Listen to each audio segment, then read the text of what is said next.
A hidden thief is robbing the company blind, but when the undercover owner uncovers the truth, his shocking response leaves everyone speechless. The late-night shift at Sterling Enterprises was supposed to be quiet. The offices were empty, the security cameras blinking steadily, and the only employees left were the overnight staff, people who thought no one was watching. But someone was watching. Nathan Sterling, the billionaire CEO of the company, sat behind a desk in the storage room, dressed in a worn-out security uniform. No one recognized him. They thought he was just another night guard, assigned to patrol the facility. That's exactly what he wanted. For months, inventory had been disappearing. Expensive electronics, company supplies, even cash from petty funds. Security reports showed no forced entry, no break-ins. This was an inside job. Nathan was here to find out who was behind it. And tonight, he was going to catch them in the act. As the clock neared midnight, the warehouse door creaked open. Nathan tensed, staying hidden behind a row of shelves. Footsteps echoed through the empty space. Then, voices. "I told you, no one checks these shipments," a man whispered. Nathan peeked around the corner. It was James and Kyle, two senior employees from inventory management. Kyle pulled open a crate, revealing brand-new company laptops. He grinned. "Easy money. We move a few of these every week and no one even notices." Nathan's jaw tightened. So these were the thieves. James chuckled. "Boss is too busy making millions to care. And the night guards? They don't ask questions." Nathan smiled to himself. They were in for a surprise. Taking a deep breath, he stepped out of the shadows. "That's funny," he said calmly, "because the boss just found out." James and Kyle froze. Their faces went pale as they finally recognized him. Nathan folded his arms, his voice dangerously quiet. "You just made the worst mistake of your lives." James and Kyle stood frozen, the weight of their mistake sinking in as they stared at Nathan Sterling, their CEO, dressed as a security guard. Kyle's mouth opened, but no words came out. James took a step back, his pulse racing. "Mr. Sterling, sir, this isn't what it looks like." Nathan raised an eyebrow. "Oh? Because from where I'm standing, it looks like you've been stealing from my company." Kyle panicked, slamming the crate shut. "Listen, we can explain." Nathan took a slow, deliberate step forward. "Please do." James swallowed hard.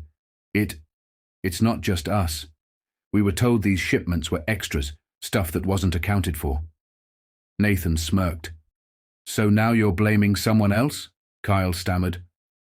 "We were just trying to make a little extra. The company makes billions.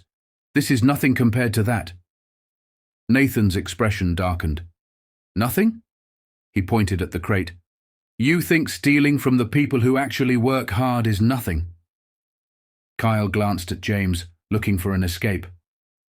"Sir, if you just let us walk away." Nathan laughed, shaking his head. "You really think I'd let you get away with this?" He pulled out his phone. "I've had my suspicions for months, so I had extra security cameras installed, ones that aren't on the company logs." James turned ghostly pale. "Wait, you have footage?" Nathan nodded. "Every theft, every shipment, every single time you've stolen from me." Kyle's legs nearly gave out. James tried one last desperate move. "Mr. Sterling, we've worked here for years. If you let this slide, we'll leave quietly. No trouble." Nathan's smirk disappeared. His voice dropped to a deadly calm. "Oh, there's going to be trouble." With a single tap, he sent a message. Seconds later, the warehouse doors swung open. Two uniformed security officers stepped inside. Behind them, a police officer. Kyle's breath hitched. "You called the cops?" Nathan shrugged. "Well, I figured if someone was stealing from my company, they should face the proper consequences." The officer stepped forward. "James Carter and Kyle Reynolds, you're under arrest for grand larceny." James lost it. "Wait, we can fix this. We can—" The handcuffs snapped into place. Kyle's face crumbled. "Please, Mr. Sterling, give us another chance." Nathan folded his arms, watching as they were led away. "I already did, when I hired you." As the doors closed behind them, Nathan took a deep breath. The thieves were gone. But now, he had one more job to do. Because he needed to find out if more people were involved. And when he did, they'd be next.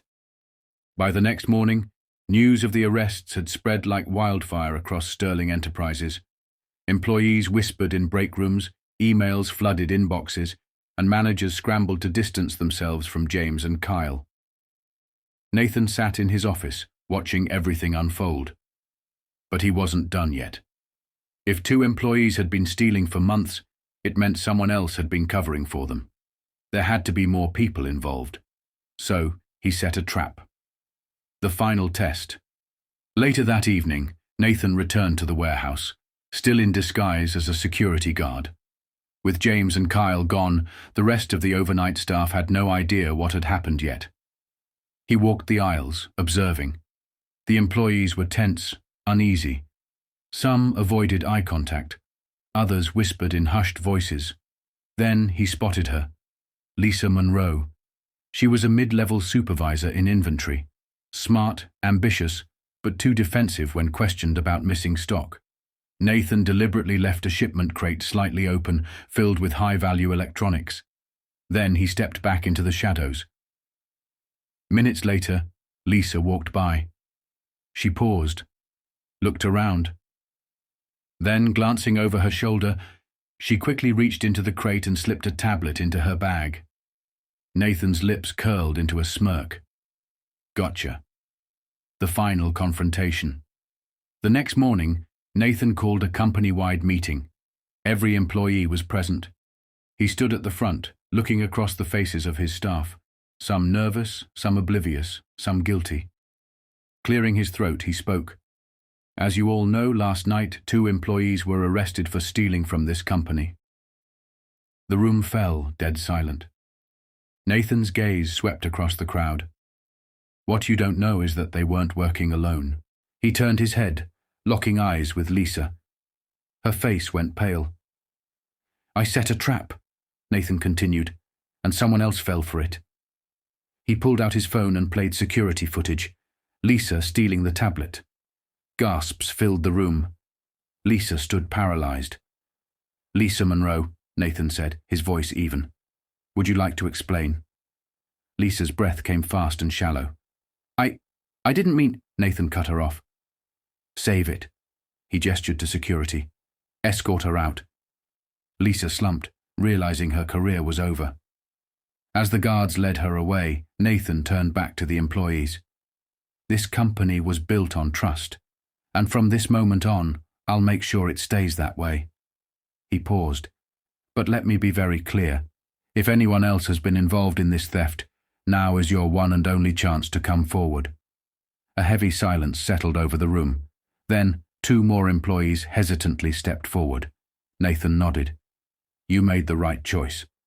By the end of the day, every corrupt employee was gone. The company, stronger than ever. And as Nathan looked around his office that evening, he knew the business he built was finally back in the right hands. With the corrupt employees removed, Sterling Enterprises finally felt like the company Nathan had envisioned. But his work wasn't over. He knew that fear alone wasn't enough to change a company's culture. Trust had to be rebuilt. The rebirth of Sterling Enterprises. The next day, Nathan sent an urgent company-wide memo. Mandatory meeting, 10 a.m. All employees must attend. By mid-morning, the largest conference hall was packed. Employees sat anxiously, unsure of what to expect. Some feared layoffs. Others hoped for answers. Nathan stepped onto the stage, microphone in hand. No script, no pre-written speech. Just the truth. I spent the last few weeks undercover in this company, he began, scanning the crowd. I saw things that disappointed me. People stealing, taking shortcuts, mistreating their co-workers. Murmurs rippled through the crowd. But, he continued, I also saw hard-working employees who give their best every single day, employees who were never recognized. The room fell silent. So, today, that changes. Nathan gestured to the side of the stage, and a HR director stepped forward holding a clipboard. Effective immediately, Nathan announced, all employees who have consistently performed well, who have been loyal, hard-working and honest, will receive raises and promotions. Gasps. A few employees exchanged stunned glances. Raises, promotions. No CEO had ever rewarded them like this before. Nathan smiled. It's time we stop rewarding the wrong people and start investing in the ones who actually deserve it.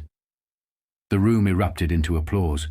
For the first time in years, employees felt valued, seen, respected. A new era begins. That evening, as Nathan looked out from his office window, watching his employees leave for the day, he felt something he hadn't felt in a long time. Pride.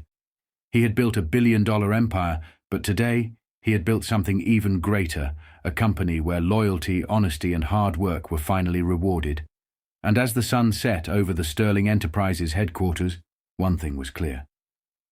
This wasn't just the end of corruption, it was the beginning of something much bigger.